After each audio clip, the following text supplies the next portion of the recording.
C's Busy Season blog number 4. I just want to say, man, thank y'all so much, man, for the support, man, and love, man, y'all been showing me on the past few videos, man. I promise you, man, it's been encouraging me to keep on going, man. But today I want to talk about something that's kind of like important to me, which is wrestling. And in wrestling, we're going to talk about John Cena.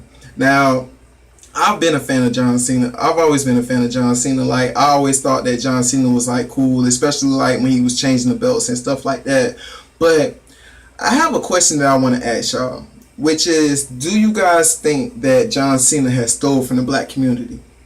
Now, the reason why I ask that, I have reasons to ask that question because I believe that John Cena has been stolen from the black community. I feel like he stole from the black community a lot. Like, I feel as though he used us, and once he used us, it's kind of like he kind of like stopped dealing with us like that. It's like once he got to the level where he wanted to get to, that was it. Like, he didn't deal with black people no more like that. And the reason why I say that is because of this. Okay, so when John Cena first came out, he was green. You could just tell by his look. Like, you could tell he was like a big hulking guy, but he didn't have like a good look. All he had was just some generic tights on and a high top fade. But his first segment was with Kurt Angle when he was like ruthless aggression. That was all he said. That was his main thing, was ruthless aggression, ruthless aggression, ruthless aggression. That's all he used to say. That was his main gimmick. But it wasn't getting over. It wasn't getting over at all. Like, nobody cared about that. It wasn't until that Halloween special when he dressed like Vanilla Ice and he started rapping where they ended up giving him the gimmick of being a rapper. Now, they gave him the gimmick of being a rapper, but it's like, that's what kind of like boosted him up to the top. That's what kind of like made him like popular.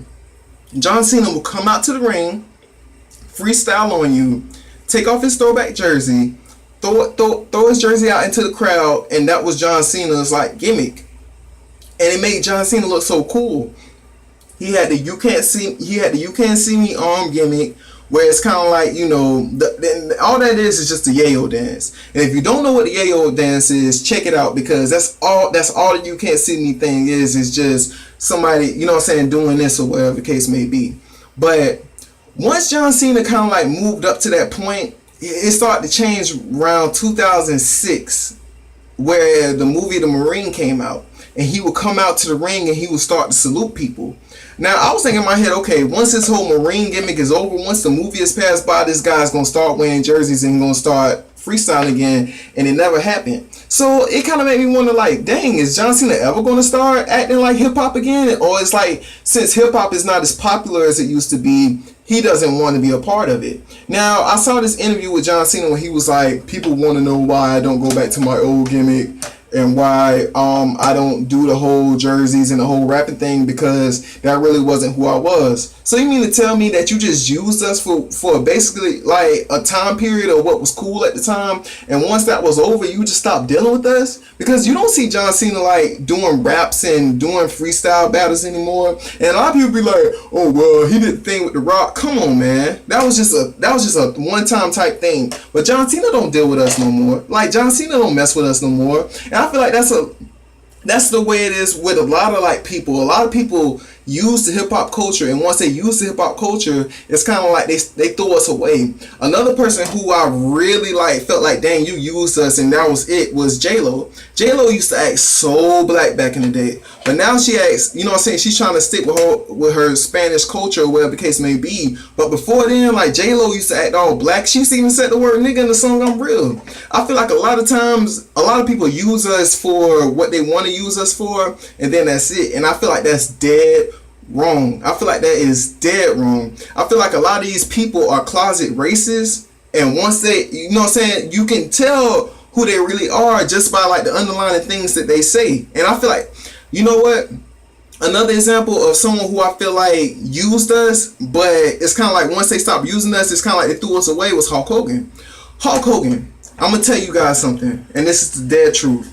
The NWO was nothing but a knockoff of a gang. a black gang, and I really believe that I feel like the thing that made them so cool was the fact that they acted black and they acted like there was a gang that was trying to take over the WCW. Now a lot of people might feel different from me, but I feel like that was the case, especially with NWO Wolfpack. Especially with the NWO Wolfpack was nothing but a whole black, and it's crazy because it was nobody black in NWO Wolfpack. That's crazy, but I feel like a lot of people stole from us, and it's like once they steal from us, they don't deal with us no more. Hulk Hogan is a racist. I don't like Hulk Hogan, and I feel like F Hulk Hogan. I feel like he stole. I feel like he gets black dollars from people because we love Hulk Hogan just as much as everybody else. And a lot of people feel like, oh, it's not a big deal that the fact that he said the word nigga. It's a damn big deal. I'm gonna tell you why it's a damn big deal. Because black people like me support Hulk Hogan and loved Hulk Hogan, and for him to come out and say that he didn't want his daughter dating a nigga, man, fuck you. And you know what? As a matter of fact, since we're on that subject, Brian Zane, fuck you. Wrestle Jesus, fuck you. I don't know who else supports Hulk Hogan and feels like the N-word ain't shit, but fuck y'all, because y'all are not niggas, so y'all won't know what the big deal is. And the reason why I'm coming at you, Wrestle Jesus, is because of the fact that you talk about this whole Black Lives Matter movement like it's just some terrorist group. I'm gonna get off this, man. I'm gonna get off this because I feel myself saying some things that probably shouldn't be said. But I promise to you, man, I'm coming at y'all, man. Seriously, Hulk Hogan, we coming for you next, nigga. Booker T words. Caesar beats the teaser, Bob. I just want to say, man, thank y'all so much. You heard it, man. I appreciate it if you didn't. Hey, it is what it is. Peace.